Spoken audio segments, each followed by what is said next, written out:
An eighth bus carrying migrants from Texas to Washington, D.C. Florida Senate passes bill revoking Disney's special self-governing power. Justice Department appeals transportation mask ruling. Featured report today, the Peoples Convoy held a rally in Sacramento with Californians opposing 10 bills. People locked down in China are not screaming at night anymore. And why?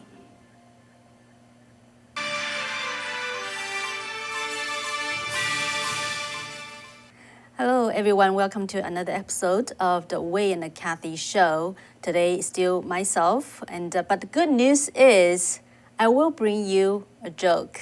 All right, believe it or not. So I'm ready. Are you ready? All right. So the featured story I'm gonna bring to you today is about the People's Convoy. They held a rally yesterday at the Sacramento, the capital of the state of California. So I will give you an update about the People's Convoy and how they are actually probably waking up many Californians. So stay with me for that feature story.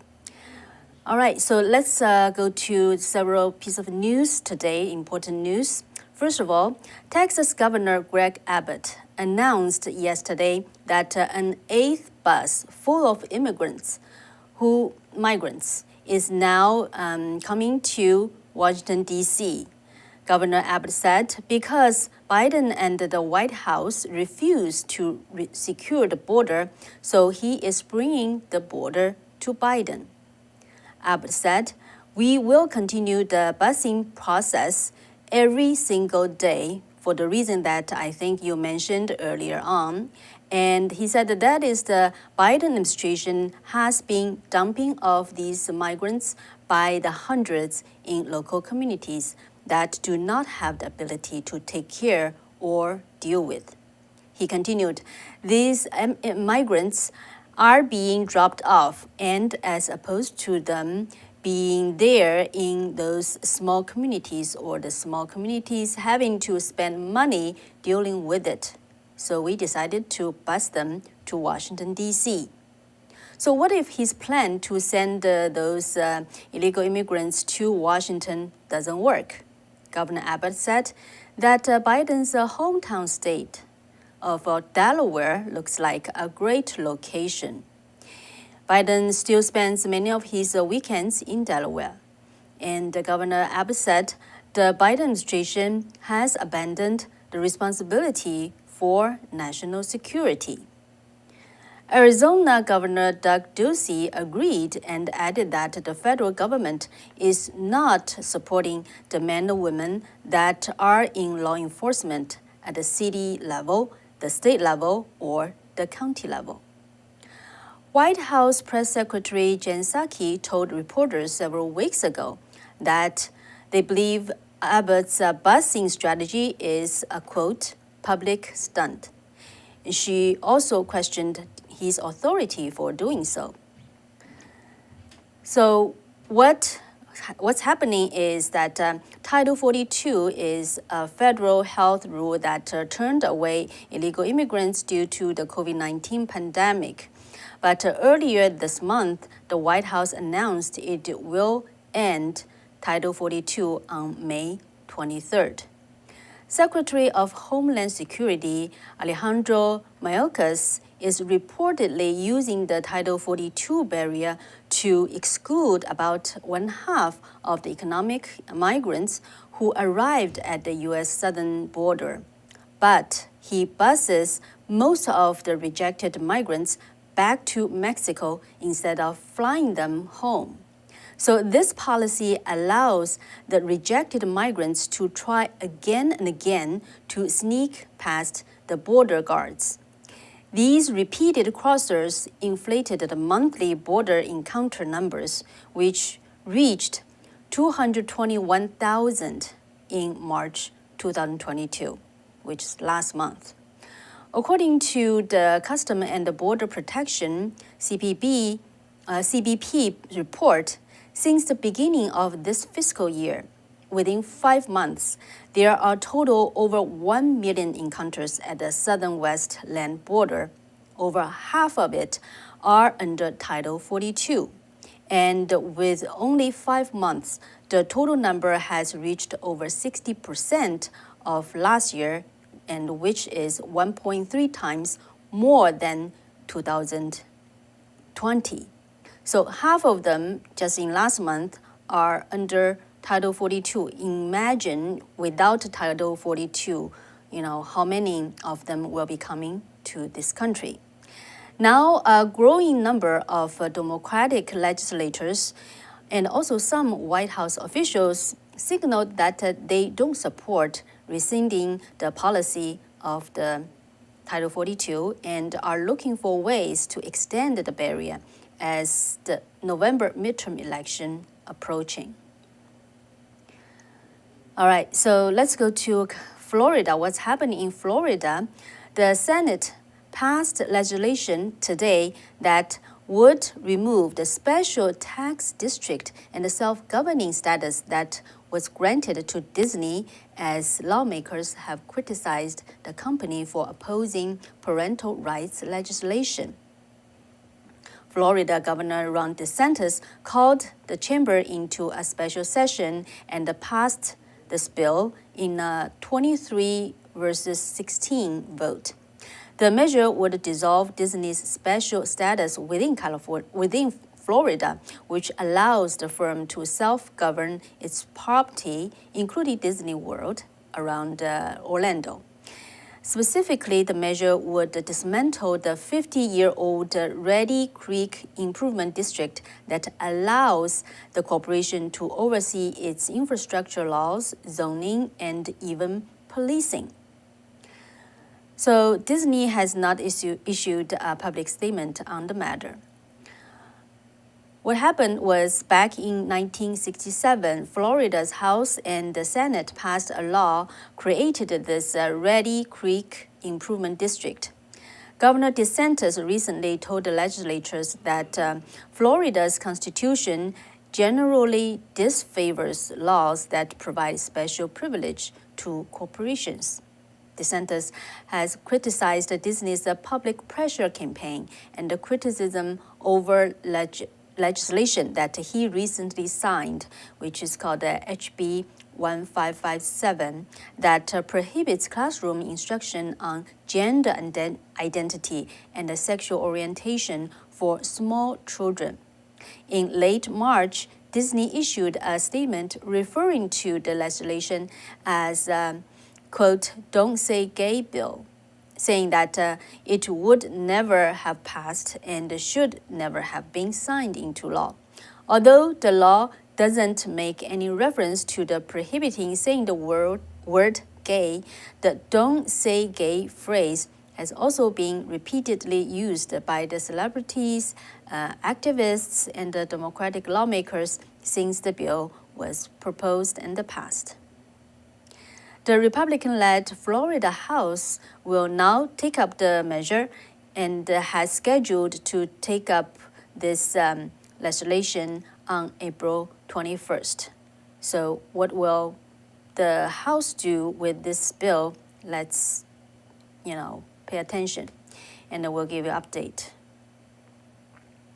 All right, so on Monday, the U.S. District Judge in the Middle District of Florida ruled that the transportation mandate, which applies to planes, buses, and other public transportations, was unlawful. So the Justice Department today announced that they will appeal this ruling, which is ending the mask mandate on public transportation and airplanes. That happened after the Center for Disease Control and Prevention said that the measure was still needed. The Justice Department said that it would appeal the ruling if the CDC determined the mandate still needed. So that's what happened. And the CDC said on Wednesday that it had asked Justice Department to proceed with the appeal and that an order requiring masking in the indoor transportation corridors remain necessary for public health. All right, so in the state level, actually we reported a few days ago about how in California state legislation, the California state legislatures have proposed 10 bills related to the COVID. And a lot of people actually don't know about these bills, but it's actually gaining more and more attention. So this week, the Peoples Convoy came to Sacramento, and together with the convoy of California, yesterday they held a rally at the steps of the state capitol building to raise awareness of these 10 bills that the California state legislatures are trying to push. The content of bills ranging from requiring COVID vaccine for all employees and independent contractors in California to requiring schools to continue the COVID testing indefinitely. So one of the organizers of the People's Convoy, Mike Landis, explained why they decided to come to California. You know, when we found out about these bills that are being voted on, they're in direct correlation with everything that the convoy is standing up against and standing for.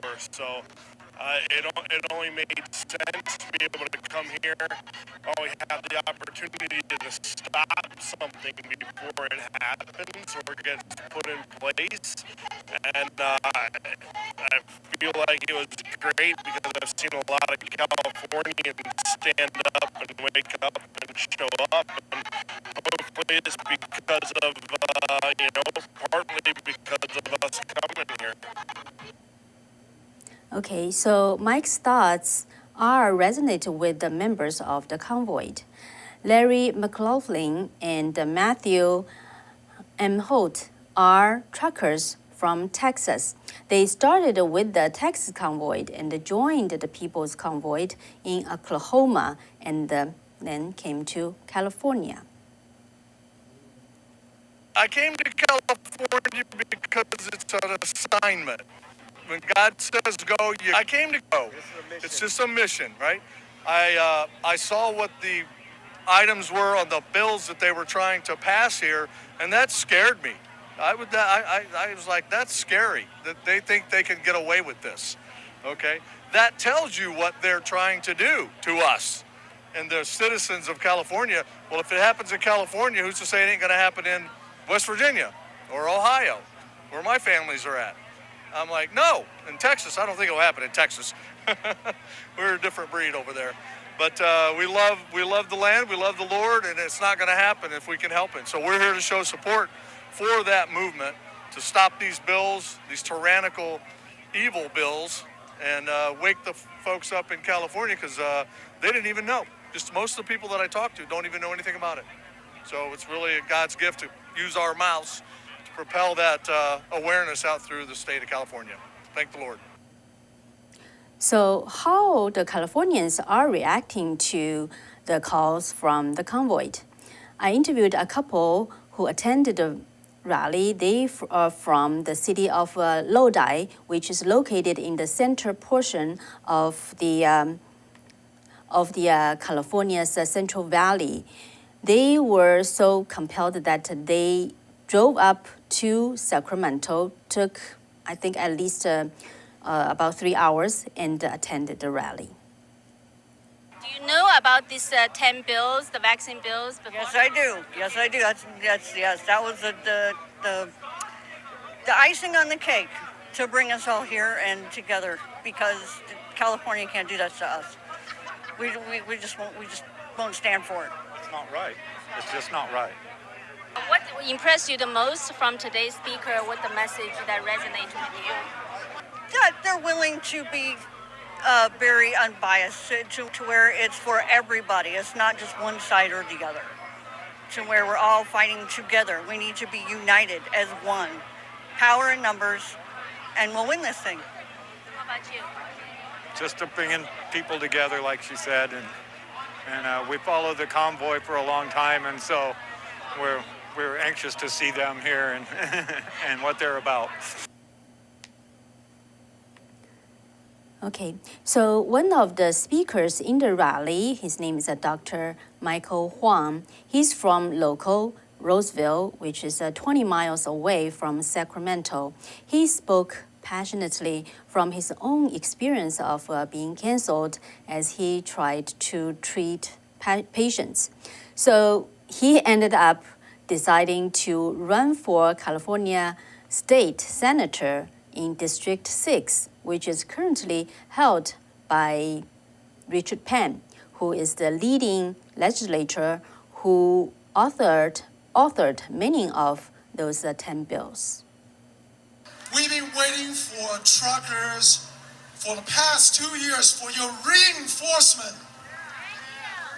They've been picking us off one by one by one by one. In the past 2 years, when the pandemic began, I knew our enemies, be it foreign and domestic, had brought us down to our knees without firing a single shot. We had bowed to socialism. Enough is enough. We are here to defend our liberty and our democracy. The president and the founder of A Voice for Choice Advocacy, Christina Hildebrandt, she gave an update about the 10 bills during her speech. So this organization, A Voice for Choice Advocacy, is a nonprofit organization aimed at educating and advocating for people's rights to be fully informed about the composition, the health effects of all products that go in or on people's body. Christina told the audience that actually 3 of the 10 bills are now put on hold by the authors, including AB 1993, which requires COVID-19 vaccines for all employees and independent contractors in California. Another one, SB 920, circumvents patient privacy to medical records without a subpoena. And the third one is SB 871, requires COVID-19 vaccine for all children in daycare of school. So she explained why those bills were put on hold. Those bills were withdrawn and are on hold because of 2 things. Number one, we're in an election year. That makes a big, big difference. Okay? And I will say our organization can't tell you what to do on this front, but I will say you got to get out to vote. Come June and come November, doesn't matter what anyone says, you have to vote, because you need that vote to count. We can't change what happens in there if we keep electing, or if the other people keep electing these people in there. The other thing that we had, and we did this very strategically, our organization and some of the other organizations, was to have Democrat organizations to reach out to them to ask them to oppose the bills. So on AB 1993, the worker bill, if you look at the list of opposition, nearly every agricultural organization opposed this bill. The blueberry growers, the wine grape growers, the wheat growers, you name it, they opposed the bill. We also had unions opposing the bill. We also had firefighters, police officers, sheriffs opposing the bill. That makes a real difference, because those are the organizations, those are the Democrat organizations that support the elections. And so a legislator is left in the position of, I'm either going to go against the people who are going to vote for me, or I'm going to vote with this, against this bill, which I also don't want to be voting with the anti-vaxxers. So what the heck am I going to do? Oh, I'm going to withdraw the bill. So we need to be reaching out, and this is one thing, you need to be reaching out to your legislators, to your own legislators here in California, and setting up meetings with them. But you also need to be reaching out to the Democrat organizations, and I say Democrat because we have a supermajority in this House. I love the Republicans. They vote with us every time. But they can't make the difference that we need. We have to get Democrats on our side and voting against these bills. So, reaching out to Democrat organizations and making them understand why these bills are bad bills. And Christina Hildebrandt also talked about the challenges ahead with these bills and what she suggests people can do. We'll celebrate and we'll have a victory over those three, but I personally won't breathe a sigh of relief until September 1st, when these bills are truly, truly dead. This is our flyer that says all of these bills. It also on the front of it has the action steps, really easy 5 steps that you can do in order to help fight these bills. We need as many people awake as possible and fighting all of these bills. I will also say to you, you have to take care of yourself and your family first. This is a marathon, it's not a sprint. So we've gotten rid of 3 bills so far, but the rest of these bills are going to continue through the legislature. They're going to continue for the next 4 months till September 1st. So we're going to be fighting this, but we really need your help. We really need the people to speak up, to meet with your legislators. I also ask you to speak to at least one person a day. This is my challenge for you. One person a day that you don't know, and talk to them about the COVID vaccine, about lockdowns, about masks, about childhood vaccines. Doesn't matter what you're talking to them about, but talk to them and plant the seed. You don't need to convince them then and there. What you need to do is plant the seed. So the next time it comes to their focus, they go, oh, that's what that person was talking about. Because think about how you woke up, how you got to be here today. You got to be here today because somebody said something, or you read something online, or you heard something that got you here. There are so many people that are still asleep. There are so many people that don't have any idea of any of these bills. And it's those people that we need to wake up. I speak to people every day. I get in Uber cars or on the train or in the grocery store or at a coffee shop, and I go, did you have any idea about these? And they say, what? That's what's happening in Sacramento? Because the news doesn't report on it. So, 2 things. Contact your legislators and talk to one person a day. If each of you talk to one person a day, 365 people a year, we will be further ahead. So Mike Landis actually echoes Christina Hildebrandt's point on how some of those causes actually unite people who are from different positions of a political spectrum. So the People's Convoy started in Atlanta, California on February 23rd and traveled to Washington, D.C. area demanding the Biden administration end the Emergency Act on the pandemic. And that I was told by the truckers that at the time they had thousands of trucks joining the convoy. So Mike Landers, who is one of the main organizers of the People's Convoy, I talked to him more about the questions in terms of, how, what are the people they are attracting in the convoy, and what's the most impressive to him during this journey. How does he think why we are where we are now, right? And how they have people just really from the different walks of life and different political spectrum and personal belief in their convoy and also their near future plan. In the convoy, you're going through the country. What's the most impressive thing you saw? The people. Literally the people, like on the overpasses and the flags and the support when we'd stop somewhere for the night to come out and just want to meet us or bring food or whatever. The support from the people has been just awesome. You mentioned that, people in the United States maybe just taking the freedom for granted. So your thought process about that? Yeah, I think, and I fall into that category. I say people that are born and bred here, that their families have been here for generations, right? We don't really notice it, but I have so many friends, like I said, that come from communist style countries or third world countries that have done the work and the money and the time and effort to immigrate to this country to have that freedom. And they come and they say, this kind of reminds me when they started telling me, hey, this what's happening here. This goes back a number of years. What we're kind of seeing reminds us of what we escaped from or the reasons why we came here.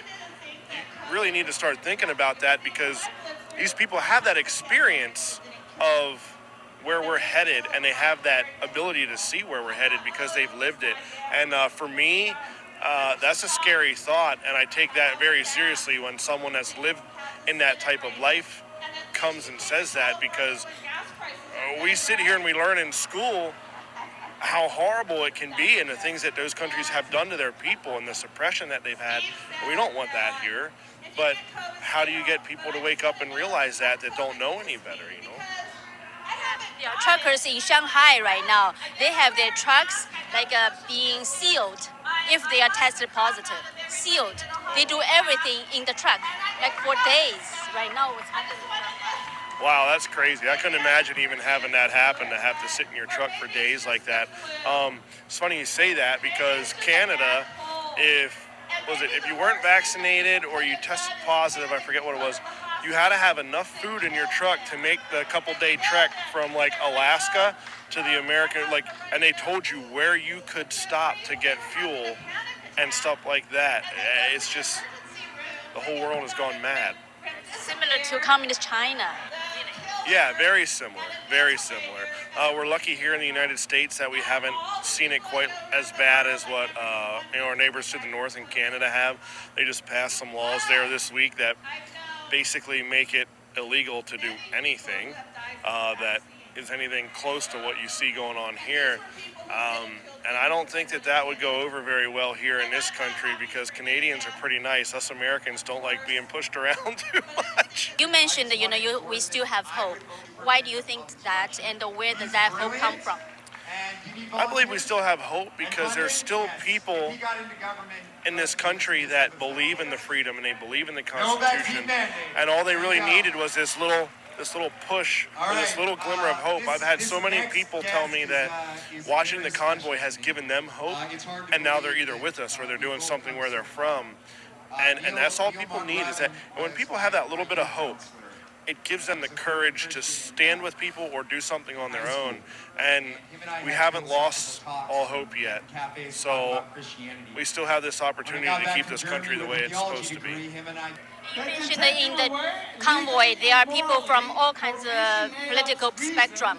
Yeah, we have all kind of different people with us here. We have people that voted for Biden. We have people that voted for Trump. We have pro-vaccination people. We have anti-vaccination people, people that have gotten it, people that haven't. But they believe that it should be your choice, and that should be your freedom of choice. And that's why they're here with us, And that's why I say you may not always see eye to eye on a particular issue, but when it comes to forcing people to do something, whether you believe what they're trying to force you to do is good or not, people don't believe that you should be forced to do it. And that's very important because that affects everybody. And that's why you're seeing people that are on both sides of this aisle coming together, and it's very important. Does that give you hope too? Oh, absolutely. It's awesome to see. People at this point, they don't even ask what they really think about it. They just know that they're here for our freedom and our freedom of choice and to protect our constitutional rights. And that's really what this is all about. So, yeah, it gives me a lot of hope. So what would you say to our audience who are the fellow Americans? Come one, come all. It's time to stand up and stand together and keep this country exactly what it's supposed to be. Because without it, we're going to end up in a very bad spot. When we leave Sacramento with the convoy, we're going to go meet our brothers and sisters in Canada. And thanks to them for getting this whole ball rolling. Yeah, we're going to try and meet them at the border somewhere and have a little get-together, shindig, meet everybody, and all come together and fight this, hopefully on a global level at some point, like we've heard here today. It takes everybody. So everybody stand up and come together. Thank you for being here. So it makes people wonder if it is time for the pendulum to swing back in California and how Californians view the possibility to make the change. So people actually have different feelings and thoughts. The MC of the rally, whose name is Joe Colombero, he is the co-founder of a new organization called the Take Action America. That's after Take Action Canada. He thinks there's much challenge ahead. They have to get first over their fear and their bias. But having said that, that's rather difficult. I'll tell you 3 reasons why. One is social pressure from your friends and family and your peers. Like me being a liberal, the kind of conversations I have to have with my liberal friends, which are either shut down or they just walk away because they are hook, line, and sinker without using even one iota of their brains, are sold by the media narrative. Again, it's a censored media narrative. So you're only getting one side of that narrative. Secondly, you have to get over the fact of being feared from being shut out of your social media platforms. And if people don't think that's happened, it's happened to me twice. Okay? And I'm a pretty, reasonable, rounded, and balanced human being. I've been shut out twice just for talking against the narrative at any level. And I'm not talking against it, I'm questioning it. And third, if you decide to be unbiased and you decide to be balanced in your thinking, you could lose your job. You can lose your job because you are mandated by a government to take a procedure against your will. So who's going to be able to maintain an unbalanced mindset if they know that there's consequences? I mean, this is, it just makes sense logically that people would have a very difficult time being able to listen to the other. So if you want to know more, get over your fear and stand up for yourself and stand up for your human autonomy that you have, because it's slowly eroding. It's eroding all over the world. And if you don't stand up now, obviously, in due time, you won't have any of the rights that you decided you weren't courageous enough to stand up for. Then the couple from Lodi, however, they are more optimistic. Why do you feel you wanted to come today? For fight our freedom. Our freedom is number one. The Constitution of the United States of America. To fight for our grandbabies. Just fight for our future all the way around. For everybody. It doesn't matter what side you're on. Doesn't matter what you believe, religion-wise, anything. Or what color, nothing. It's for the Constitution of the United States and what we stand for. In California, a lot of people are actually voting Democrats, right? So I'm not sure where you stand. Well, we don't stand that way. No. You're more conservative side. Yes. Yeah. How's being as a conservative in California? Very hard, because we've been letting too much slide. That's also why you're seeing it power in numbers as well. It's because we are very passive people, so we're just okay, well, day one, we just move on and just, deal with what comes at us. But now, that's got to stop. And now that's why they're saying everybody needs to be awake, because all of us conservatives that have been quiet this whole time need to stand up and wake up and say something. Because most of California is red, is conservative way of thinking. You think so? Oh, yes. So we just need to wake them up. We need to have them see, because every single election is only done by LA and San Francisco. There's a lot of other counties in California that don't think that way of LA and San Francisco. But we get overrun every election because of that. So it's really sad. It really is. Okay, so in Lodi, you think people, more people conservative? Or? Oh, yes. Yes, we are. Yes. Yes. Definitely, yes. Our mayor, our last mayor was a Republican, yes. We're very passive.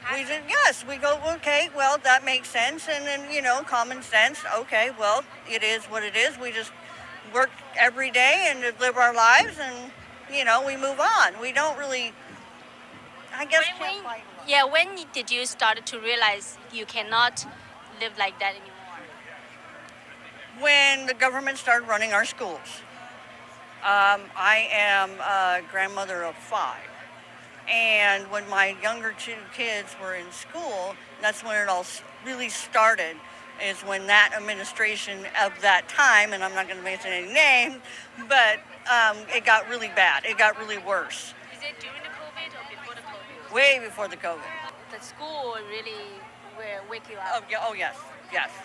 But we always felt we were alone all the time, you know? So that's also part of being awake, is to tell everybody that you're not alone in this. How hopeful are you with the California make change? I'm extremely hopeful now. I really am. You see, like you said, you come here and now you feel like you're not alone anymore, right? You have all the mainstreamers, the truck convoy. We're just not alone anymore. So stand up and fight. Stand up and fight for what you personally think is right. We're not telling you what is right, what you should think is right, but just you put it in your heart. Everything is right here. You know if it is or isn't. So wake up, California, because we're going to win this. All right. So, yeah, what do you think? Both, Joe and the lady from Lodi, they probably all just described a reality that they are facing and they're feeling in their thoughts. But how do you feel about whether California is up for a change? Let me know, leave your comments here so we can have a discussion. So the People's Convoy, like Mike Landis said, they feel that over the past couple of months, their mission has become about bringing the American people together to demand for freedom and stand against tyranny. And the lady from Lodi, obviously, this couple, they are up for this calling, right? So, yeah, how do you think? But on the other hand, it is a reality in California that, a lot of people still probably, like they said, asleep. So how do you feel about that? Do you think in the upcoming midterm election, California will have a big change? Yeah, let's discuss. And let me see some of your comments, and I would like to read out. Jim said, I think that California would turn red, but I'm afraid that the voting is rigged. Yeah, that's, I think it's on the mind of a lot of people about the election integrity. We will discuss that more on that, what people in California are doing with regards to the election integrity. So Larry said, I just love those 2 people. Wow. And Mark said, California is red. And Dee said, too much corruption in California. And Larry said, I think they are right. California is up for a change.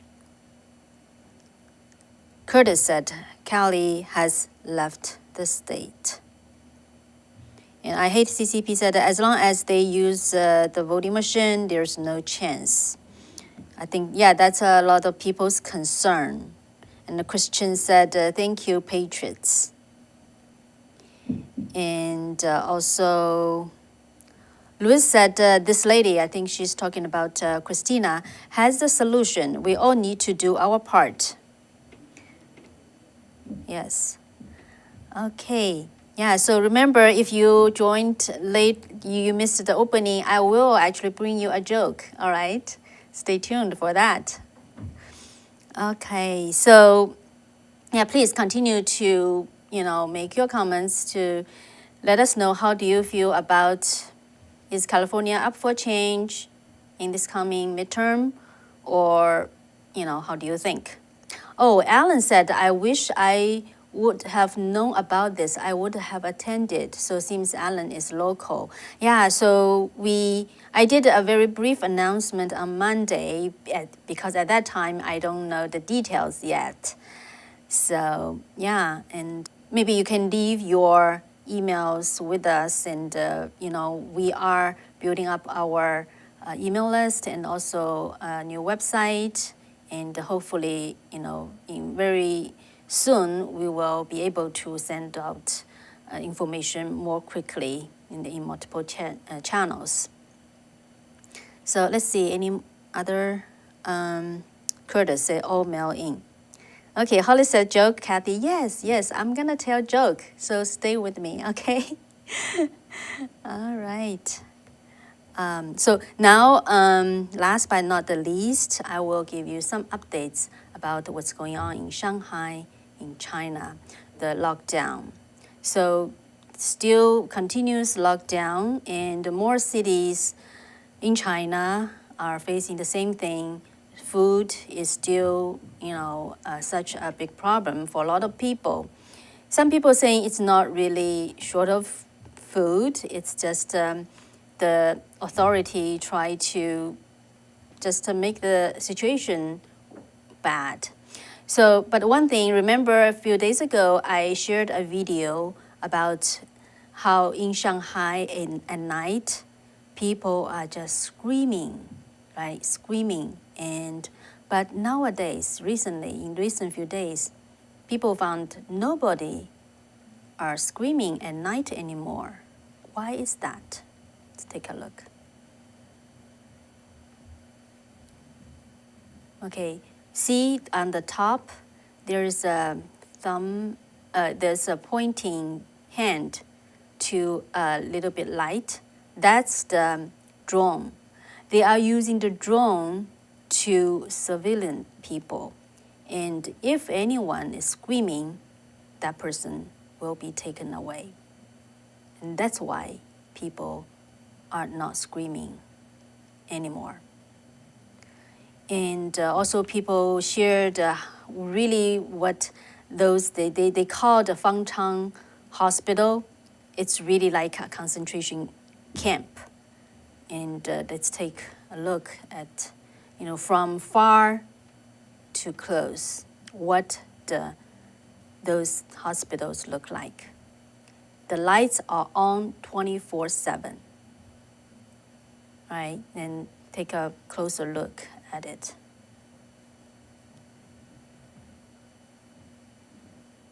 And that's inside. Actually, there's another video. I didn't have time to, kind of extract it. It's also in those type of hospital. Some people just cannot bear with it anymore and committed suicide. And all the people are watching over there.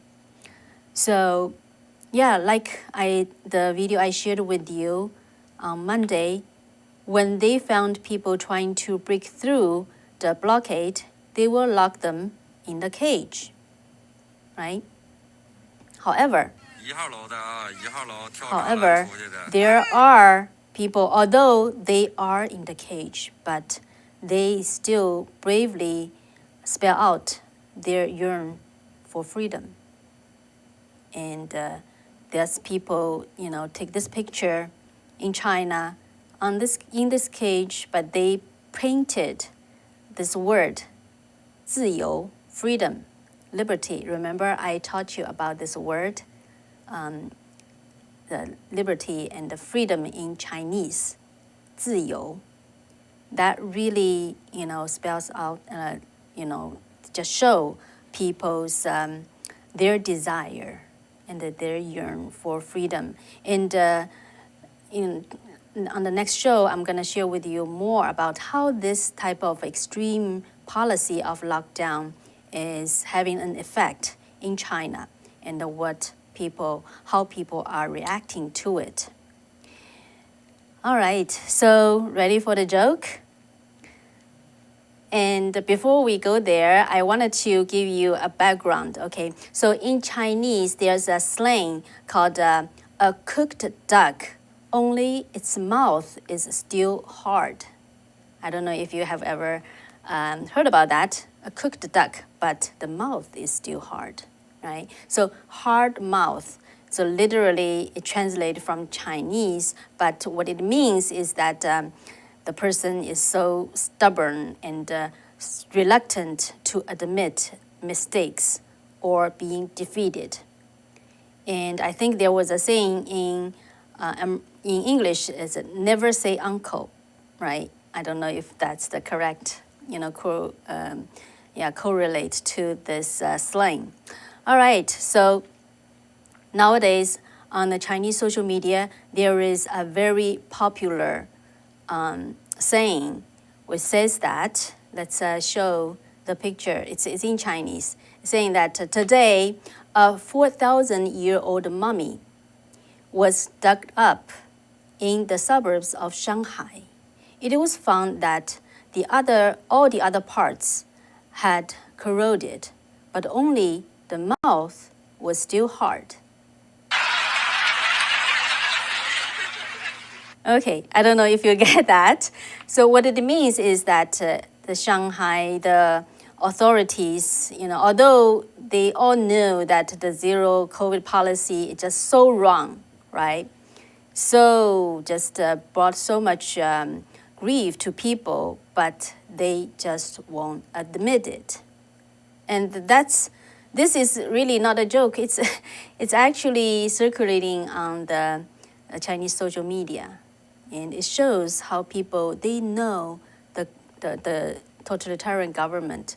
They know they are wrong, but they just don't want to admit it. And that's the nature of the Chinese Communist Party.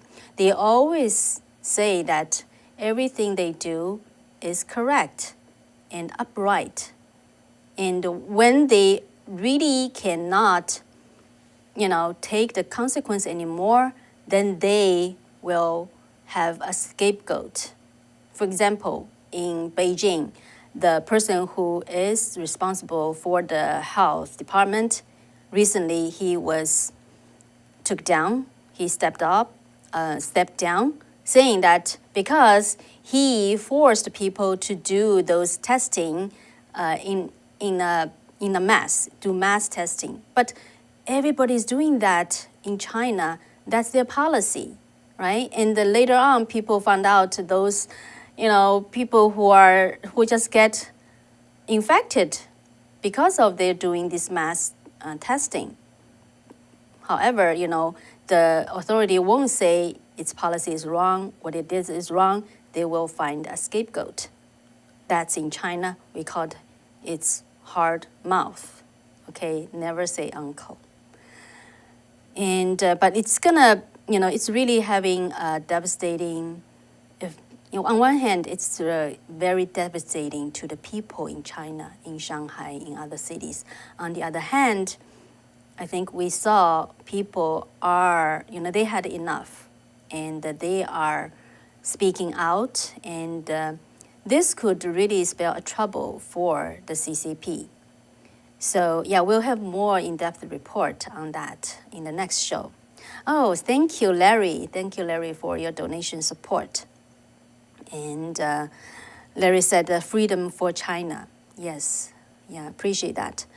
And okay, Hollis, you liked the joke. I'm glad. And Mark had smiled. And okay, let's see. Who else like it? Let me know. And Tonicity said, oh my God, they treat it like animal. Yeah, unfortunately. That's how Chinese Communist government, that's how a tyrannic regime do to people. Okay, they treat them really as animals. Larry said China has the worst policies, never give up people. Right, so it's unfortunate that some of the Western country, the government adopting, some bit of the CCP's policy, but as we expose more, and we are hoping more people will realize and will oppose to government, even just to pick up any bit of it, this type of lockdown, and really, because in the core, it is depriving people's freedom and liberty. I Hate CCP said, how will people overthrow the CCP if even now nobody is fighting back in large scale? That's a good question. However, I think on one hand, we can see some people already just so fed up and that they are publicly speaking about that. I wanted to show you a video, but it's not with me right now. But there's a one young man. He just shout out to those leaders, right, who are like taking a tour at the community, and he just shout out to them, telling them what the problem is and how you're gonna deal with it. And the next is he was handcuffed, and taken to the police station. But as he left the building, being cuffed, he was saying, he said, myself, one fell down, but more are standing up. So, and the other thing is, something may be brewing, and but due to the extreme non-transparency and the information blockade by the Chinese government, a lot of things it's hard to get all the information. So some things happening, maybe we don't know, but we will try to get